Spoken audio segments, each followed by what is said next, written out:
Now I'm praying that you desire the presence of God, just like I've said. And then also you must make sure that we cultivate an environment that God can encounter us. Now in that environment, two things are bound to happen. The mystic and transformation. The mystic will be the unexplainable. Something will happen to you that you cannot explain. Your parents will be shocked and surprised at the graciousness that has come upon your life. And then the transformation, because we will be sitting around the Word of God. And inherent in the Word of God is His transforming power. Amen. Now it is as a creator art is used to be. The Word of God, just as in the beginning, created. Today the Word of God is still creating. So I'm praying that you open your spirits so that the Word of God will be able to make you into another person. In Jesus' name. But this evening I'll start with time and chances, or tonight I'll begin by speaking on time and chances. Stewardship of time. My main text will be taken from Ecclesiastes chapter 9. We'll read 10 and 11. Ecclesiastes 9, 10 and 11. I'll be reading from the NIV, and usually I like to read from the wall. So when you see me reading that from the wall, it's only preventing me from using my spectacles and be putting it on. And so when I read from the wall, it's more comfortable for me. So I'll be reading from the wall, and I'll be reading mainly from the New International Version. But if I prefer the King James, the old man, I'll call for it. So, are you ready? So can we move on? Time and chances. Ecclesiastes 9, 10 and 11. Whatever your hand finds to do, do it with all your might. For in the grave where you are going, there is neither working nor planning nor knowledge nor wisdom. So whatever your hand finds to do, in the grave where you are going. Now when you speak to young people and you say in the grave where you are going, they say no, but that is where we are all going. So we need to tell you earlier, before you are shocked, because we are all going, and I'm also going there, in the grave where we are going. Wonderful.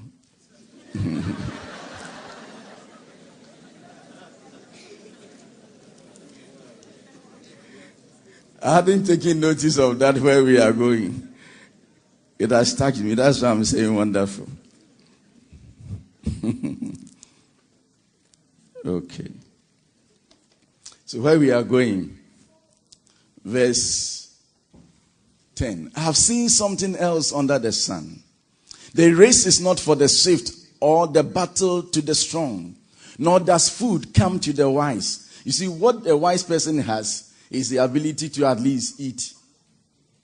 The wise person may not be as educated as you may be, but he will use his wisdom to at least get food for himself and for the family. Or worth to the brilliant. Now what is the banker for a brilliant person is at least worth. That is what education should do for you. You must get worth. Or favor to the learned. But time and chance happen to them all. Now you see, I've seen something else under the sun. This is from the great Solomon, the wisest person ever lived. And nobody will come and be wiser than him. So don't try that. Because it is settled already. Jesus has said it already that there was no one greater than him, but the one who is greater than Solomon is here. That is in scripture. What that means is that, so far as wisdom is concerned, nobody will come after Solomon. That docket is closed. He was able to teach whatever is under the sun. He was able to explain why God gave a certain kind of beak to a certain kind of bird. He knows why this particular leaf creeps. He is the greatest scientist ever lived, and he will ever be. People travel from all over to come and listen to the wisdom that God has put in his heart. And this is what he has to say, verse 11 again, please. Ecclesiastes, I have seen something else under the sun. that is on this earth. The race is not for the swift or the battle for the strong, because that is the norm. Usually when you are swift, you are supposed to be the first in a race. But sometimes it doesn't happen like that. And then he is saying that, nor does food come to the wise, or wealth to the brilliant, or favor to the learned, but time and chance happen to them all. So that when we come under the sun or under this planet Earth, time gives us equal chance. So that you cannot blame your failures on anyone. Because you had your time and maybe either you blew it or you seized it to your advantage. These 5-6 days that we are going to spend here is our time. May you seize it for a better future. Time and chance happen to them all. This year, the theme was taken from Matthew chapter 25. I want to read from verse 14 just to remind us of the parable of the talents. The parable of the talents. Matthew 25 from verse 14.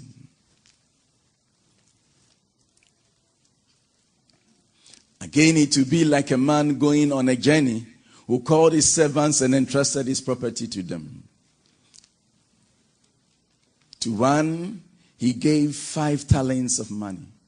To another 2 talents, and to another 1 talent, each according to his ability. Then he went on his way. Just leave it here, because I'm sure by this time all of us are very much aware of the parable of the talent. Now he says that somebody gave talents to his own servants. That word own servants there is very critical. It means he knew them. So he gave everyone according to his or her ability. And he left on a journey, hoping that they would do business with the money that he has given them. 5 talents. What are talents? Now, this is an ancient word that has a different connotation today. In those days, when you said a talent, the Greek man understands that it is a measure of weight. So he is saying that he gave them talents. He measured money in some weight. Talent in Greek is to bags in England those days. So the Greek man will say talents of silver. But the English man will say bags of silver. So when you read the New Living Translation, he said bags of silver. Those days money was not in notes. It was in coins. So if you have to carry a lot, you need to bag them and weigh them. So you bag and you weigh. So this talent was just a measure. It's a measure. It's about 75 pounds. In equivalent to about 650 pounds. 75 pounds of weight. And then 650 pounds of cash. So when he was giving, if he gave 1 5, it means that 5 times 650 pounds times 5. But it was in coins, so he weighed and he left them for them to do business with it. And he went on a long journey. He returned anyway, and everyone came and gave account as to what he did with the talents of money. One hid his, and he was in trouble. I pray that you don't hide yours. But you see, the word talent in our day is special ability or giftings. It also fits very well in the parable. Because he says he gave them according to their abilities. So there was talent also involved in what he gave them. Giftings and abilities. When we are talking about talent now, so I'm not going to dwell on money. I'm going to dwell on the giftings and abilities, the talents, as it is used in our generation. Giftings and abilities. When we are talking about talents, they are in twofold. The first one is special abilities that God endow us. It's found in our genes, in our being. Before we are born, God has placed all these things there. And then, when we also talk about talents, we are talking about giftings or gifts of nature that God has given us out there. So talents are gifts within or gifts without.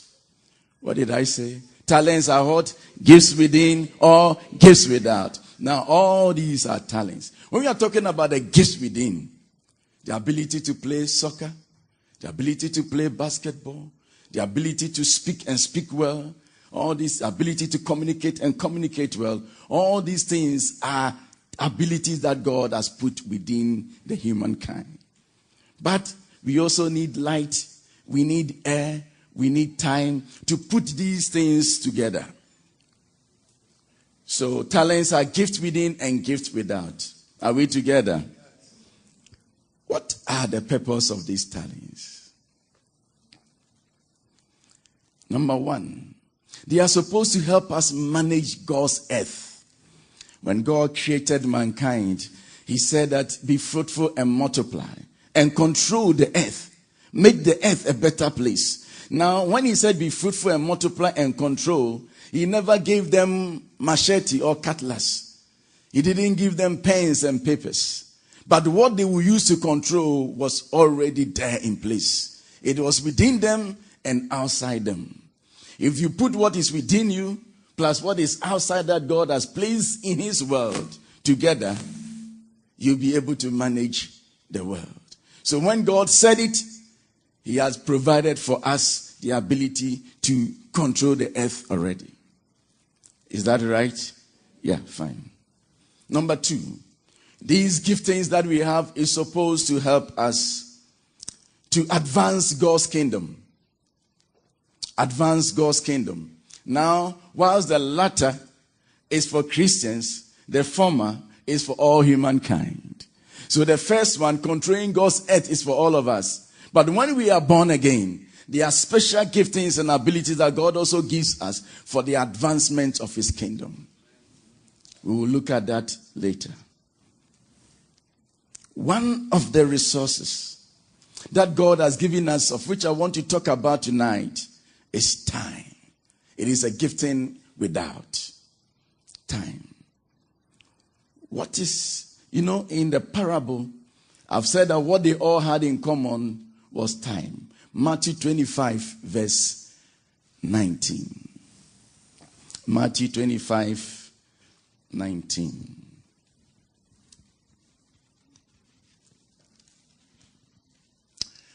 Shall we all read together? After a long time. It's okay. I'll finish reading. So that you realize that after what? A long time. Verse 5 and 6 of the same chapter. That was another illustration of the kingdom of God in the 10 virgins. Verse 5 and 6 of the same chapter. The bridegroom was a long time in coming. And they all became drowsy and fell asleep. Verse 6. At midnight. So there's also time involved in this one. Or midnight is not time. Okay. Verse 5 says, after a long time. So you see that the kingdom of God deals with time. Time is very, very important. Why? Why is time very important? Now, the theme is serving God's purpose in my generation. It means you don't live forever. The grave where we are, you don't live forever. None of us live forever. Several years back, I was reading Joshua, the book of Joshua. And I loved the exploits. I loved the conquests that he was doing. And I got to one verse that says that now Joshua, the man of God, was old. So, God. I knew that if I had to continue to read, it would be read that now Joshua, the man of God, died. But I didn't want Joshua to die. So I stopped there. Whether you want Joshua to die or not to die, Joshua, he is dead already. Even Elijah died. The grave where we are going. But when you have the opportunity to live on this planet Earth, leave behind a better world. Leave behind a better church. Leave behind a better job. When you come upstage here, don't leave, affect your world. March on as a conqueror and live as a conqueror. Leave behind a better world. Alexander the Great said, when I'm dead, lay me in state with my arms, my palms and my arms fully open, so that they will know that this arm that once conquered almost the earth is now empty. Alexander the Great, now the arms are empty. Lay me in state. Put me like that. Let people know that there's no sword in my arms again. I pray that God will help us, that we will be able to take our time and chance. What then is time? Time is the past, the present, the future.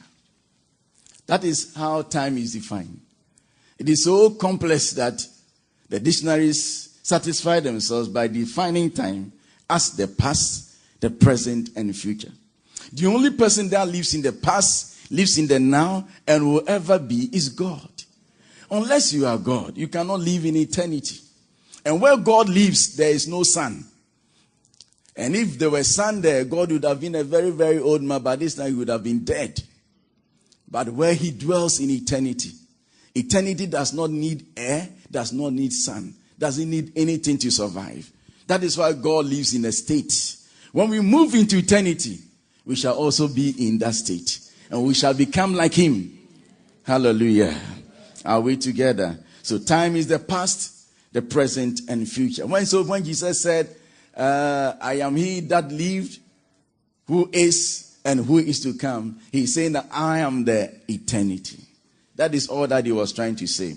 Now, three things that we have to take critical note of when we come to time. Number one, time is the governor of life, the mayor of earth. Now we have city mayors. I want to announce to you tonight that the mayor of our earth is time. He is the governor. And this mayor is not any difficult thing. Now, it is so fair, yet uncompromising. Time, as a mayor, is a very diligent worker, fair to all of us, because time and chances happen to all of us, yet time is so uncompromising. So uncompromising. You cannot say that time, wait for me. You are not the only person on earth. So time does not wait for anyone. The other time I was preaching somewhere, I needed some time. But I realized that this time was actually not in my favor at all. When Joshua found out that time was not on his side, he asked the sun to stop. And then when the sun stopped, the Bible says God has never heard a man like that day before. Because time is a mayor. And he has been given instruction by God to be fair, but to do his work and firm. But Joshua stopped this time. I don't know what God will tell the mayor, but I think that God will take it for a miracle. Genesis 1, 14, 15, 16, 17, 18, 19. So let's start from 14. Genesis 1. Time is the governor. Shall we lift our heads and God said, let there be light in the expanse of the sky to separate the day from the night, and let them serve as signs to mark seasons and days and years. This is what we call time. So it is in the creation of the two lights that time evolved. Now verse 15. And let them be lights in the expanse of the sky to give light on the earth. And it was so. To give light on the earth It's literal and still figurative. Let's move to 16. God made two great lights. The greater light to govern the day and the lesser light to govern the night. You see the government here? So who governs the day and the night? These two lights called time. He also made the stars. God set them in the expanse of the sky to give light on the earth. 18. To govern the day and the night and to separate light from darkness. And God saw that it was good. 19. Let's read 19 together. And there was evening and there was morning, the fourth day. Yeah. So that time has begun. Seasons have started. Seasons have started. And then we have to be careful of time. Time is a determinant. In fact, I'm still talking about the government of time. Time put tax on us. Baby, toddler, boy, girl, man, father, old man, expire. Yeah, that is time. It's time that grays our hair, and with time, yeah. You see, now that you are young and you can jump. And bless the Lord in your time. Because I promise you, there's going to come a time in your life where you cannot do what you are doing today. When you try, time will be so angry with you because you should have discerned the times. Say that because there's time for everything. When you do it at the wrong time, you will suffer the consequence. Yeah. So I enjoy young people dancing. When their forces says, will you join you? I told myself that it is not about you joining them, but the joining. It's not about they being angry, but the joining. Your ability to join them effectively is the question. But not about whether they will be angry. For them, they would have loved it. But I hope you can. Sometimes we say time will tell. The governor will prove it. Number 2, time is opportunity. Time is opportunity. Time is opportunity. Opportunity is an occasion or situation which makes it possible to do something you want to do or have to do. Opportunity is an occasion or situation which makes it possible to do something you want to do or have to do. So time is opportunity.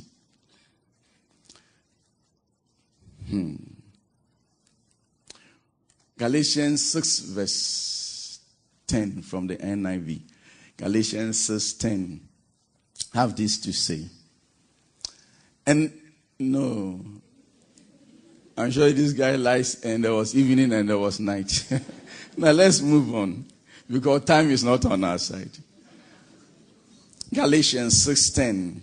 Therefore, as we have opportunity, let us do. Therefore, as we have opportunity, because opportunities are not always there. When opportunity is there, let us do. The word do means to take action. Let us take some actions. So the opportunity gives us occasions or situations to take some action that we ought to take. So once time presents the opportunity and you dilly-dally, you may not have it again. When we're growing up, certain Nigerians sang a song, opportunities come out but once in this world. Time is opportunity. Now, when you enter into university, for first degree, how many years do you apply for this in UK? 3. So when you enter first year, you have an opportunity of 3 years to better your lot. It's opportunity that God gives you. Now, if you entered the school with 1,000 people, all of you have the opportunity of 3 years to come out with good grades or otherwise. So that after 3 years, when you look back, you should be able to say, bless God. God gave me time and chance of 3 years, and I seized it. All of us have written exams before. Somehow. Some for 2 hours or more.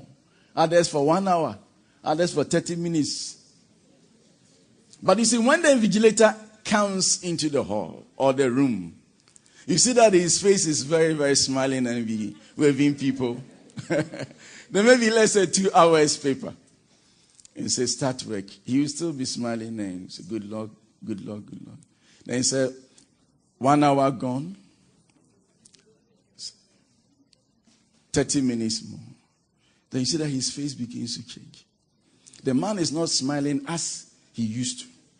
So especially when you say 15 minutes more, and when you say 5 minutes more, get ready to stop work, his face changes. Now he's like an angry man. Then when you have done well, he says, pens down, stop work. When he sees you write, stop work. Even if he's your father, he says, stop work. Time is fair, but very, very uncompromising. And then when you are passing your paper on and you have not done well, when the man is taking your paper, you're doing like this.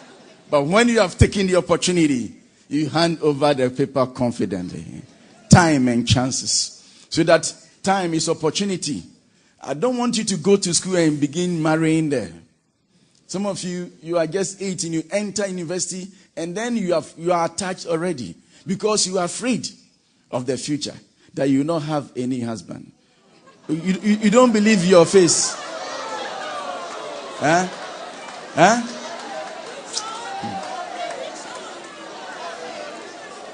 Some of you, when you look at your face in the mirror, you don't trust your face, eh? Why do you worry yourself like that?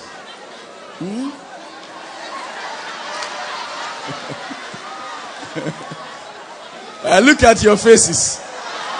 Look at them. Wonderful faces. You see? So listen. The opportunity that God gave you, or the school presented you, was not for you to go and attach yourself to a man. You may be doing the right thing at the wrong time. At the end of the day, if you score zeros, you don't come for my certificate. Some of you are in just secondary school, and you have told yourself, I'll marry you. Let us swear to God. Let's swear. You don't believe yourself, eh? So time is opportunity. Now, some of these things that you do, it will take some of us who have traveled your road to advise you. Let me tell you one thing. All of us are children of God. Whatever concerns us concerns Him. He's so much interested in our welfare, including our marriage. And the one that we are supposed to marry, He has prepared that fellow for us already. If you walk in His status, He knows how to connect the two of you. I'm telling you, He knows how to do it. Another name, now listen. Another meaning for Israel is God will make the connection. That is why He changed Jacob's name. Jacob was a schemer. He's always trying to work his way out to get what he wants. God said, my friend, what is your name? He said, I'm Jacob. He said, from today, your name is going to be Israel.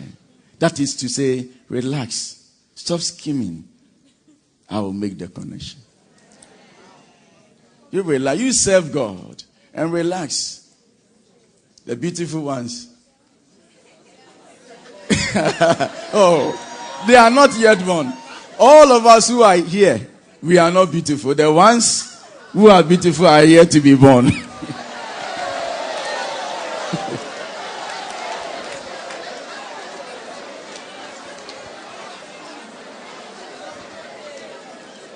Oh, but myself included.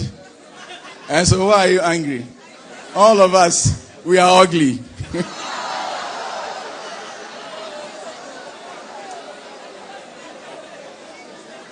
Now let's move on.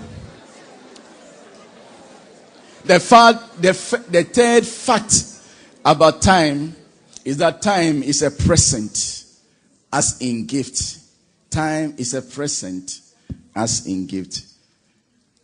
Can someone help me? Or I can remove it and become.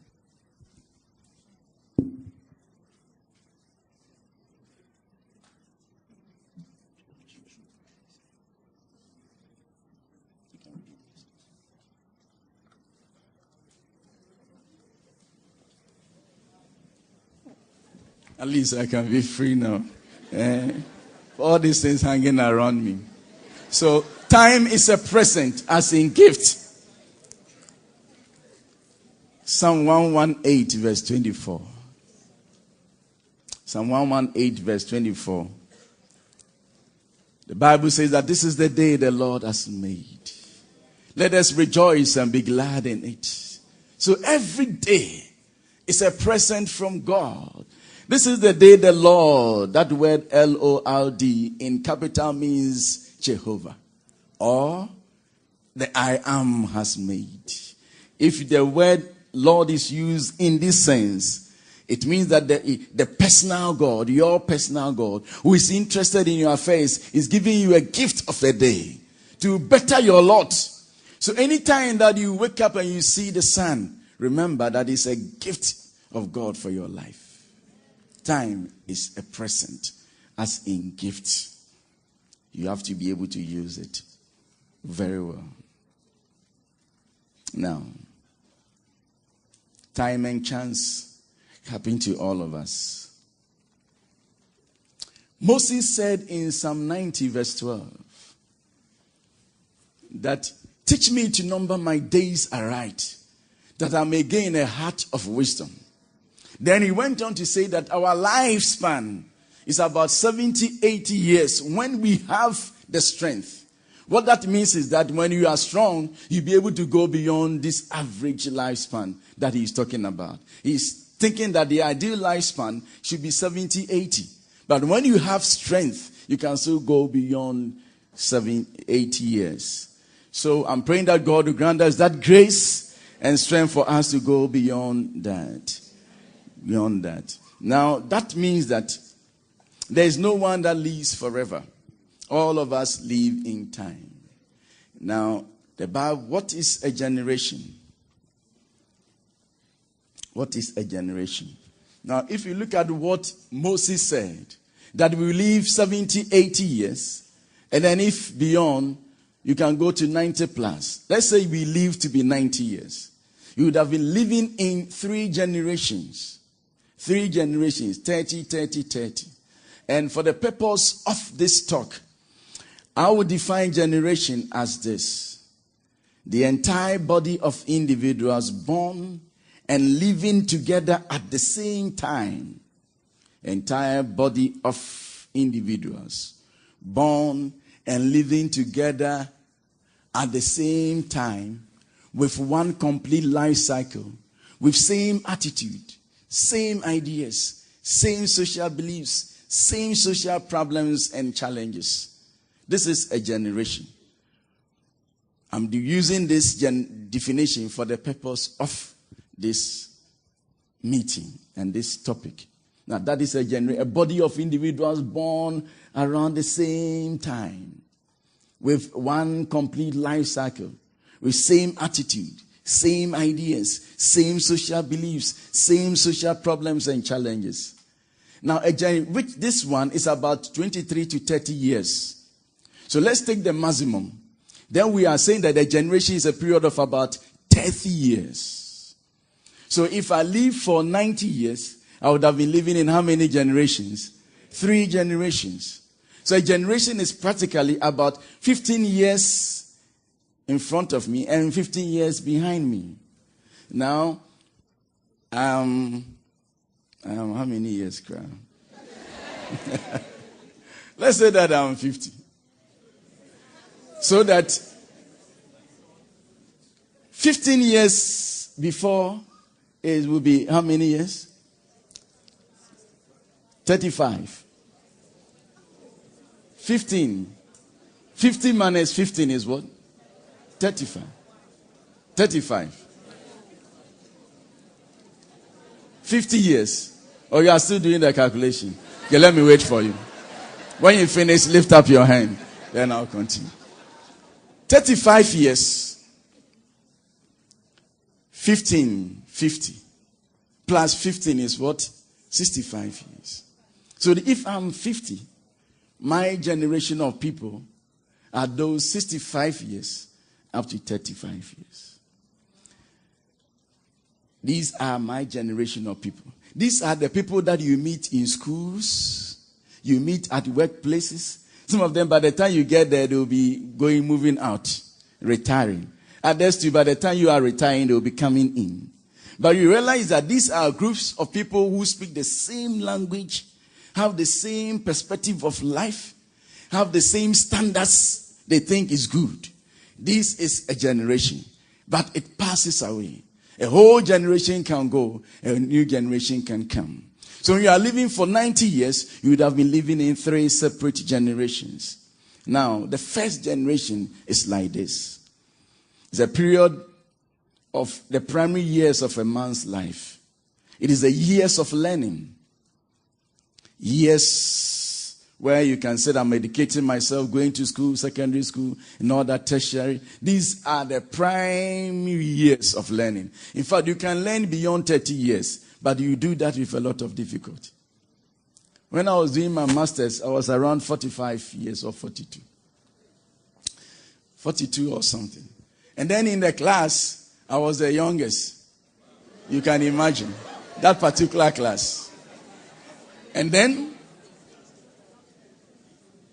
they subjected us to 2.5 hours of examination. That was an abuse. Because people like that, you don't have to tell them start work and stop work. No. For us, we don't do that. We are not small boys. You give us some papers, let us go and write. The things we know, we are only coming for certificate. So you don't do that to us. The last day of the exams, come and see the room. People, they were killing us because the period of learning was almost past for some of us. Rigorous learning, I mean. You ask anybody who is doing PhD around 50 years. You'll be killing yourself to achieve something. Because the period of learning is not that time. Period of rigorous learning is not that time at all. So the period of learning, a period of growth and grounding, where you grow. Sometimes when you are in your teens, you hear your mother or your mother's friend saying that, hey, you are growing. That's why your growth is so visible. You are growing. Period of grounding, period of formation, physiological and philosophical formation. Now, especially the young ladies. Yeah, when they are growing their teens, they spend a lot of time in the bathhouse. You know why? Their body surprises them. Yeah. So they are admiring themselves in the bathhouse. Unless they say, they will never come out. Their body surprises them. Because there are a lot of physiological formation. Yeah. Because now look up here. They knew the size of this one. Yeah. They knew the size. But my lie, it is true.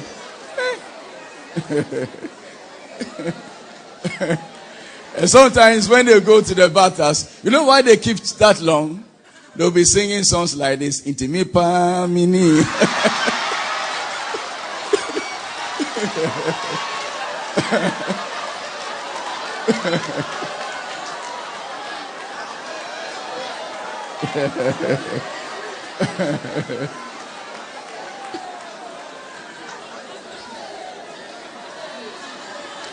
Okay, let's move on.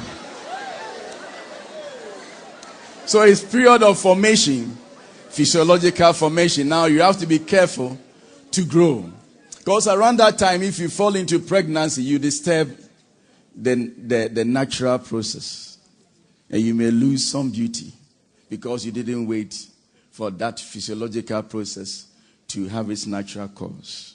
So be careful. And then I say even philosophical formation, your understanding life. And a period of understanding, of course, grounding in wisdom. The second generation is supposed to be years of service. Years of service. Now, if you have finished school, the obvious thing to do is to be serving. Period of service. Now you are teaching, you are doing that and all that. It's also years of production. Years of production. It's also years of acquisition of titles. Acquisition of titles. Mr. So and so, Mrs. So and so, Dr. So and so, Engineer so and so. Acquisition of titles. It's a period of procreation, all things being equal. That is where people can say that this is my daughter, this is my son, and all that. And so that is the second generation. Now, so I'm saying that from 0 to about 30 years is a primary, and then from 31 to about 60 years, that's the period of service, the period of acquisition, acquiring cars, buildings, and all that. These are the normal times that we acquire. Now, if you didn't do well in the first generation, can you call yourself engineer so and so? No. You can't. If you didn't do well, you can't call yourself Dr. So and so. No. You can't be a teacher. If you mess the first generation, you cannot acquire titles. There will be no productivity, meaningful productivity in your life. Not at all. The third generation, from 61 down to, let's say, 90 years and beyond, is a period supposed to be period of rest. Period of rest. Period of release. When around that time you owe a business and you have educated your children well, it is time for you to be releasing the business to them. Before Abraham died, he released his property. Before he died, he was still alive, but he had to release because he was an old man. He was an old man. Period of release. A period of advice and consultation. Period of advice and consultation. Now, the young ones will not come to you for any advice. If you never did it well in the first, and so they didn't see any productivity in the second generation of yours. In the third generation, nobody comes to you to consult. Even in pouring of libation, when we are calling our ancestors, we don't call the foolish ones. We don't call them. People who came on the planet Earth and left nothing behind, they don't call them. Because they are calling ancestors to come and help them. But will you call a drunkard to come and help you? What input? When he was alive, he couldn't make it. So our fathers believe that when he's dead, then he cannot make it cry. Yeah. So even in pouring of libation, they don't call anybody's name. If you like, travel home and tell your old man, pour some libation. He will mention certain names. And then tell him, what about these names? He will tell you the achievements and what they did. Even the way you died can cause them to call your name or otherwise. If you died by causing suicide, no matter what you have done for the family, you may be the wealthiest, but because you committed suicide, you are disqualified as an ancestor. Your name will not be called. Be careful how you live so that you can leave a better legacy. A period of rest. How can you rest if you didn't do the first generation well? Do I still have some time? It's 10 o'clock. Can I have a chair? Chair. Yeah, just bring mine.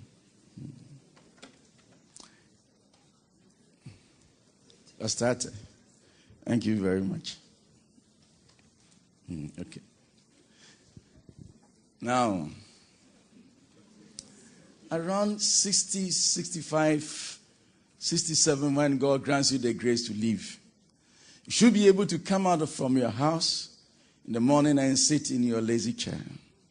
Be reading your newspaper. You take life easy because you have made it. And then you'll be there and your children will call around Christmas. So, who is this one? So, hey, Akosia. So how are you? What about your husband and my grandchildren? Say they are fine. So, old man, I've sent you some pairs. So how much is that? It's I couldn't. Just about £2,000. The old man said, oh. Meanwhile, that particular old man does not need your money to survive because he has some good pension. Yours is just bonus. He doesn't even call you for money because he has lived a very good life. But when you didn't make it, let me stop. Let me stop. I don't want you to remember anybody. So let me stop. When you didn't make it, all these things is enshrined in time. It's enshrined in time. Time and chances. Why do we have to pay attention to time? Number one, time is short. Time is short. When we were in South Africa, I was listening to Billy Graham around 2003 when he was past 80 years already. And then the interviewer asked him, so what is some of the lessons that he has learned in life? The first thing that he said was time is short. Now he sees he doesn't have that energy. Meanwhile, the fire is still burning in him. He remembers when he was young, preaching all over the world. And he says time is short. 1 Corinthians 7:29 says time is short. So we have to be careful. There's time for everything. There's time for everything under this earth, under the sun. So you have to pay attention to time. Number 3, that is Ecclesiastes 3 from verse 1 onwards. Opportunities are not always there. Opportunities are not always there. When you read John chapter 9, 4-5, Jesus says that even this short time that we are talking about, Jesus divides that time into 2 parts, the day and the night. He says that if whilst it is day, I must work, the night comes that you cannot work. Then Ecclesiastes 12 says that remember your Creator in the days of your youth, before the days, terrible, difficult days come. They are not days that you are dead, but they are days where you will say, I have no pleasure in them, because you don't have the strength for that.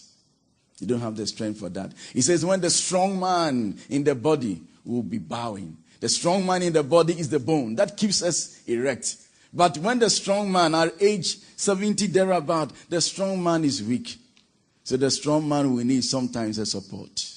He says that when the gatekeeper trembles, the gatekeeper of the body is the hand.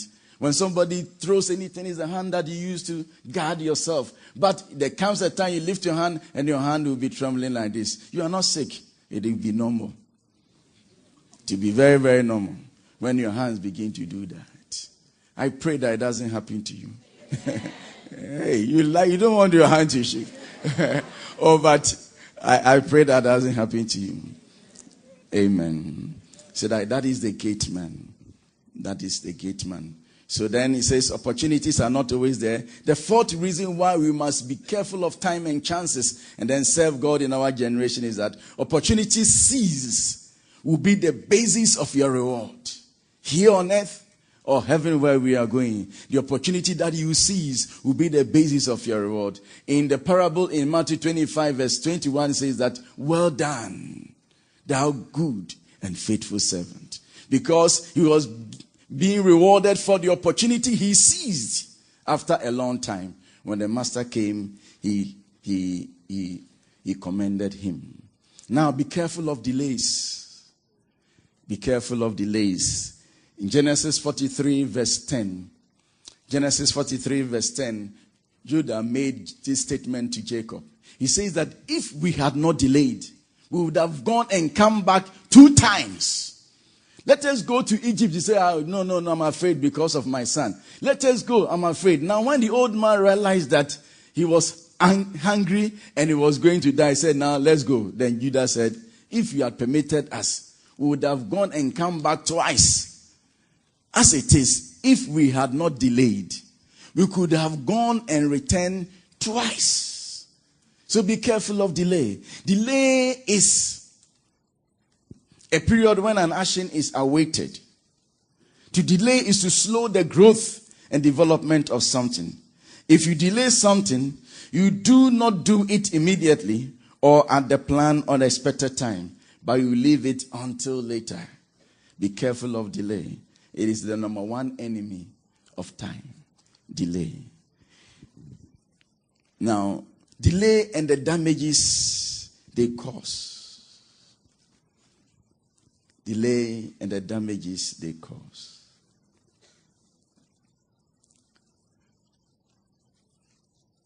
Delay makes us lose. I want to read from the wall. I want you to pay attention to this one. Delays makes us lose our destinies sometimes. A man can delay himself or herself and God's ultimate will and purpose for his life. That is very serious. God has ordained that you'll be the president of this nation. But there are certain things that you have to do. He'll be giving you the inkling, but you are not taking the opportunity.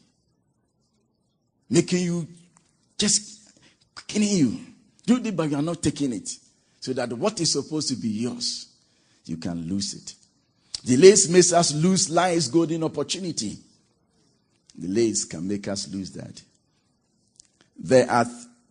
There are some things that when delayed will never get done.